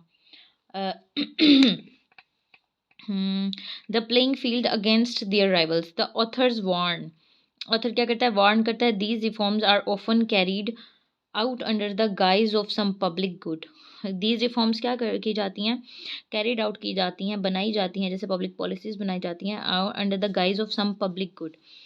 गाइज कहते हैं भेस बदल लेना या एक्सटर्नल अपीयरेंस या फॉल्स डिस्प्ले, किसी चीज़ का दिखाना कि ये पब्लिक के गुड के लिए किया जा रहा है, लेकिन ऐसा नहीं होता। Why in reality they are stacking the deck in favour of incumbents, ठीक है। स्टैकिंग द डेक क्या होता है, in favour of incumbents, stacking the deck का मतलब होता है स्टैकिंग द डेक यानी to arrange something in a dishonest way in order to achieve the result of what you want, ठीक है।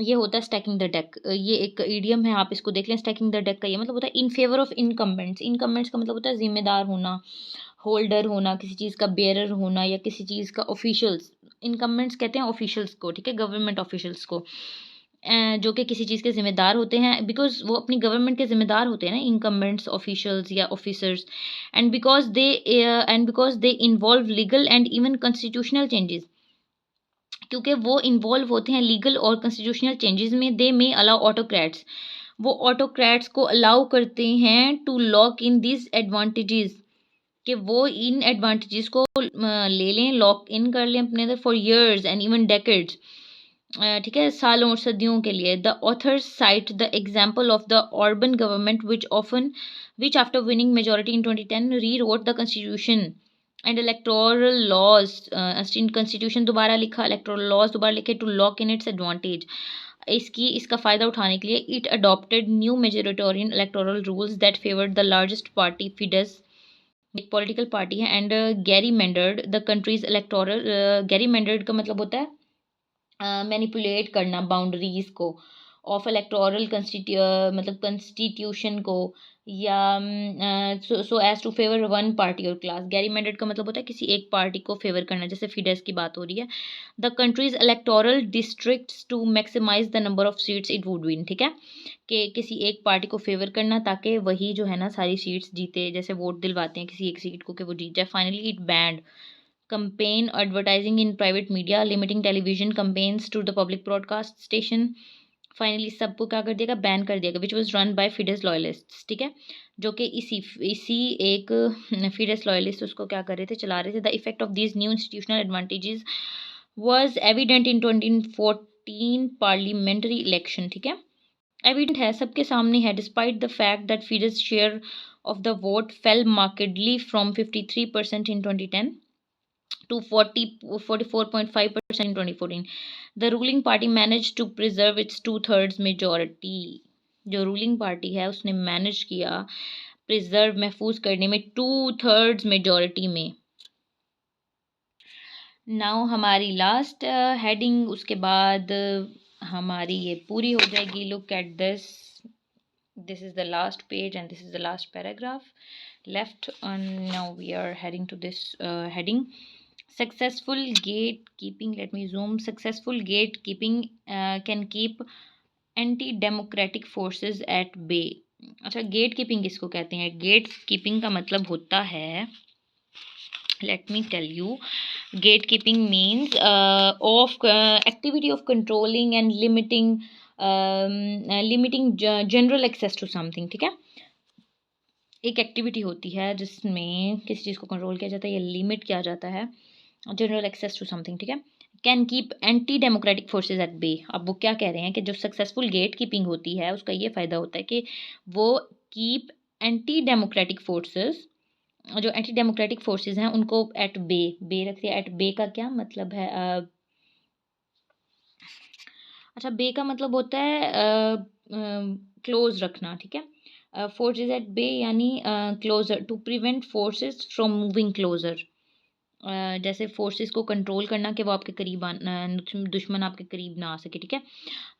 पोटेंशियल डेमागॉग, अब हम आगे देखते हैं. Potential demagogues exist in all democracies. अब डेमागॉग्स मैंने क्या बताया था, जैसे तैयब अर्दगान, ठीक है, इस तरह के पोटेंशियल जो अच्छे डेमागॉग्स होते हैं हर डेमोक्रेसी में होते हैं, यानी हर जो डेमोक्रेसी स्टेट में होते हैं. And occasionally strike a public code too. अच्छा, पब्लिक कोड क्या होता है? पब्लिक कोड होता है यानी पब्लिक के लिए एक जो कोड नहीं बना होता पब्लिक का, पूरा इकट्ठे जो होती है पब्लिक, उसको कहते हैं पब्लिक कोड, ठीक है. यानी वो पब्लिक कोर्ट को भी स्ट्राइक करते हैं. बट इन सम डेमोक्रेसीज, लेकिन कुछ डेमोक्रेसीज में, अब हम आगे चलते हैं, लेकिन कुछ डेमोक्रेसीज में political leaders heed the warning signs and take steps to ensure that authoritarians remain on the fringes far from the centres of power. अब क्या कह रहे हैं, लेकिन कुछ डेमोक्रेसीज में पॉलिटिकल लीडर्स क्या करते हैं, heed the warning signs. Heed का मतलब होता है तवज्जो देना या pay attention to. The warning signs पे तवज्जो देते हैं. And take steps to ensure, और वो स्टेप्स लेते हैं इंश्योर करने के लिए that authoritarians remains on the fringes. जो अथॉरिटेरियंस हैं, फ्रिंजेस का मतलब होता है किनारे पे रहना, बॉर्डर पे रहना, आउटस्कर्ट्स पे रहना, आउटर एजेस पे रहना, किसी एरिया के आउटर एजेस पे रहना, ठीक है.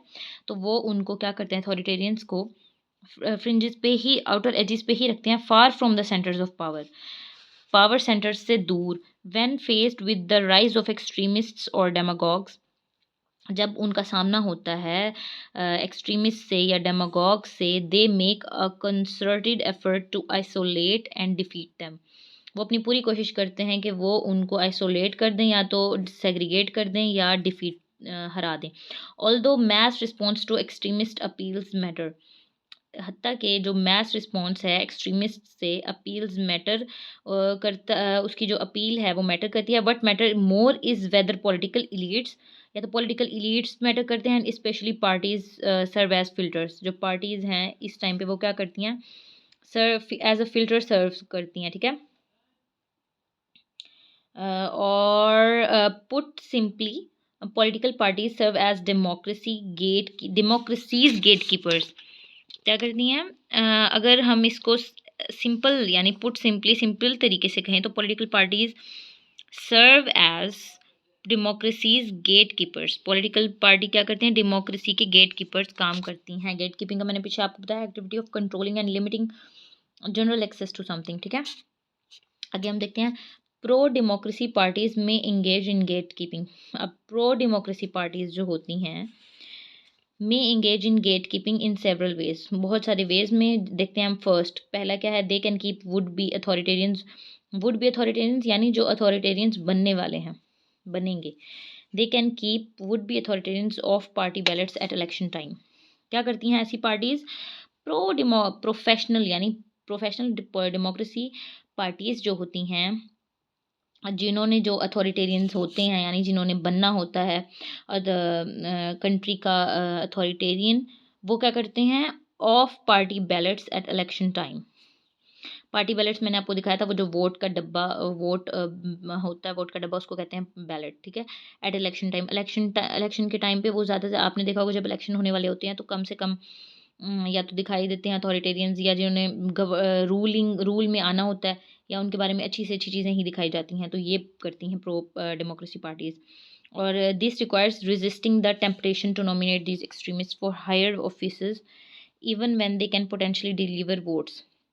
ये क्या करता है, दिस रिक्वायर्स, ये इसकी रिक्वायरमेंट है, रेजिस्टिंग द टेम्पटेशन, टेम्पटेशन का मैंने आपको पीछे भी बताया था, रेजिस्ट करता है टेम्पटेशन को, टू नॉमिनेट दीज एक्सट्रीमिस्ट, ये जो एक्सट्रीमिस्ट होते हैं, for higher offices even when they can potentially deliver votes, जब वो पोटेंशली डिलीवर वोट भी कर सकते हैं लेकिन फिर भी उनको एक एहतियात की जाती है, ठीक है, इस चीज़ की बहुत रेजिस्ट किया जाता है। Rooting out extremist from party, party से एक्सट्रीमिस्ट को निकाला जाता है। Ranks also requires courage to confront backlash from various circles, ठीक है, बैकलैश भी कन्फ्रंट करना पड़ता है वेरियस सर्कल्स में। इन दिस रिगार्ड, इस रिगार्ड में the author's give the example of Swedish conservative party. अब ये स्वीडिश कंजर्वेटिव पार्टी है AVF, during the interwar years, interwar years होते हैं जो वॉर के दरमियान वाले ईयर्स होते हैं, जैसे टाइम होता है इंटरवॉर ईयर्स यानी फर्स्ट वर्ल्ड वॉर और सेकंड वर्ल्ड वॉर के दरमियान का जो टाइम है उसको कहेंगे इंटरवॉर ईयर्स, ठीक है। whose youth group called the Swedish Nationalist Youth Organization grew increasingly radical in the early 1930s, criticizing parliamentary democracy, openly supporting Hitler। ये पार्टी किसको ओपनली सपोर्ट करती थी, हिटलर को, and even creating a group of uniformed strong troopers, ठीक है। और क्या करती हैं, इवन ग्रुप बना लिया स्टॉर्म ट्रूपर्स का। मैं दिखाती हूँ आपको यूनिफॉर्म स्टॉर्म ट्रूपर्स कौन होते हैं। देखें जी, ये होते हैं यूनिफॉर्म स्टॉर्म ट्रूपर्स, ठीक है। अब जी वो यहाँ पे क्या कह रहे थे कि और इन्होंने क्या किया, even organization during the interwar years whose youth group called the Swedish Nationalist Youth Organization grew increasingly radical in the early 1930 में, क्रिटिसाइजिंग पार्लियामेंट्री डेमोक्रेसी, ठीक है, क्रिटिसाइज किया पार्लियामेंट्री डेमोक्रेसी को, ओपनली सपोर्टिंग हिटलर, हिटलर को openly support किया, and even creating group of uniformed storm troopers, जो मैंने अभी आपको दिखाया। The AVF responded in 1933 by expelling the organisation at the cost of some 25,000 votes in the 1934 municipal elections. अब आप इसके एग्जांपल्स ले सकते हैं, देखिए इस पैराग्राफ में ये एग्जांपल्स हैं जो कि बहुत इंपॉर्टेंट है। अगर आप इनकी कंट्रीज़ को रेफरेंस देंगे, उनकी एग्जांपल्स देंगे तो आप अच्छे मार्क्स ले सकते हैं। But the party is get keeping strategy, अब हर पार्टी की स्ट्रैटेजी होती है, गेट कीपिंग एक स्ट्रैटेजी है, ठीक है, एक्टिविटी है कंट्रोल करने की या लिमिट करने की किसी चीज़ के एक्सेस को, ठीक है। ठीक है, ये strategy reduce the influence of anti democratic, अब रिड्यूस कर दिया इसने किसके इन्फ्लुएंस को, एंटी डेमोक्रेटिक फोर्सेस के इन्फ्लुएंस को, इन Sweden largest centre right party, ठीक है, ये सब एग्जांपल्स हैं जो हमने इसमें देखे हैं। अब हम आगे देखते हैं सेकंड सेकंड हमने वहाँ पे देखा था फर्स्ट, ठीक है। First they can keep would be authoritarians, pro democracy parties हमने ये इसकी देखा था, और हम सेकंड देख रहे हैं pro democracy parties can avoid alliances. Pro democracy जो पार्टीज हैं वो क्या करती हैं, कैन अवॉइड अलायंसेस। के अलायंस होता है किसी से ताल्लुकात बने हुए होते हैं या जो भी, उसको अवॉइड कर सकती है with anti democratic parties and candidates, ठीक है। The author's right the demise of many democracies can be traced to a party's greater affinity for extremists on its side of the political spectrum than for mainstream parties closer to the opposite side. अब देखें, ये बहुत अच्छी quotation है, आप इसको लाजमी use करें अगर कोई डेमोक्रेसी पे सवाल आता है इसी तरह के हाउ डेमोक्रेसी इज डाइज, तो आप रेफरेंस दे सकते हैं ऑथर का। और ये बहुत अच्छी है कि इसमें एक इस कोटेशन में सारे क्रक्स आ रहे हैं कि the demise of many democracies can be traced, जितनी डेमोक्रेसीज आज तक ख़त्म हुई हैं उनका ट्रेस लिया जा सकता है to a parties greater affinity for extremist on its side of the political spectrum than for main stream parties closer to the opposite side, ठीक है। ये एक बहुत अच्छी जस्टिफिकेशन है कि डेमोक्रेसीज कैसे ख़त्म हो जाती हैं इन इटली एंड जर्मनी। अब आगे आप इटली और जर्मनी के एग्जांपल्स भी दे सकती हैं जो कि बेस्ट हो जाएगा, बहुत अच्छे मार्क्स आप ले सकेंगे। Pro democracy parties temptation to align with Mussolini and Hitler to win votes. अब प्रो डेमोक्रेसी पार्टीज़ की जो टेम्पटेशन थी अलाइन किससे होने की, मोजोलिनी से और हिटलर से वोट्स लेने के लिए, to form governments cost them democracy and long term devastating consequences. देखें थर्ड, अब थर्ड क्या है, third pre democracy parties pro democracy parties can act to systematically isolate कर लें खुद को रेदर देन लेजिटिमाइज एक्सट्रीमिस्ट, ठीक है। एक्सट्रीमिस्ट को जायज़ कह देना, इससे बेहतर ये होगा कि प्रो डेमोक्रेसी पार्टीज क्या करें, एक्ट टू सिस्टमेटिकली आइसोलेट हो जाएं। This requires that politicians avoid acts that help to normalise, क्या कहते हैं, this requires politicians avoid act that help to normalise और provide public respectability to authoritarian figures. Okay, क्या है ये, ज़्यादा बेहतर होगा कि नॉर्मलाइज किया जाए या प्रोवाइड किया जाए पब्लिक को respectability to authoritarian figures. Finally whenever extremist emerge as serious electoral contenders, हाँ, जब भी एक्सट्रीमिस्ट जो हैं, इंतहा पसंद जो हैं, इमर्ज हों एज सीरियस इलेक्टोरल कंटेंडर्स, ठीक है। एफिनिटी फॉर एक्सट्रीमिस्ट को कहते हैं, एफिनिटी कहते हैं वाबस्तगी को, ठीक है। और पॉलिटिकल स्पेक्ट्रम पीछे आया था और अभी भी मैं आपको इसको बता दूं, आगे भी आना है। Is a system to characterise and classify differences political position in relation to one another, ठीक है। और मेन स्ट्रीम पार्टीज, हाँ, whenever extremist emerge as serious electoral contenders main stream parties must forge का मतलब होता है build करना, construct करना, फॉर्म या क्रिएट करना, ठीक है। Main stream parties must forge मतलब मेन स्ट्रीम पार्टीज को क्रिएट करना चाहिए या कंस्ट्रक्ट करना चाहिए। मेन स्ट्रीम पार्टीज़ क्या होती है मैं आपको बताती हूँ। अब ये देखें, ये होती है मेन स्ट्रीम पार्टीज़। जैसे UK politics has been dominated by 3 main national political parties, ठीक है। यूके की पॉलिटिक्स के बारे में, कंजर्वेटिव पार्टी हो गई और नीचे देखें लेबर पार्टी हो गई, उससे नीचे देखें द लिबरल डेमोक्रेट्स हो गए, डेमोक्रेटिक पार्टी SDP, ये सारी क्या है, मेन स्ट्रीम पार्टीज़ होती हैं। तो हर स्टेट की अपनी मेन स्ट्रीम पार्टीज़ होती हैं जिसके बारे में यहाँ पे जिक्र हो रहा है, हम देखते हैं जी। तो ये थी main stream parties. Whenever extremist emerge as serious electoral contenders कहते हैं दावेदारों को, अ पर्सन और group competing with others to achieve something, इनको कहते हैं कंटेंडर्स, ठीक है। जब भी एक्सट्रीमिस्ट इमर्ज हों एज कंटेंडर्स, ठीक है, electoral contenders, main stream parties must forge.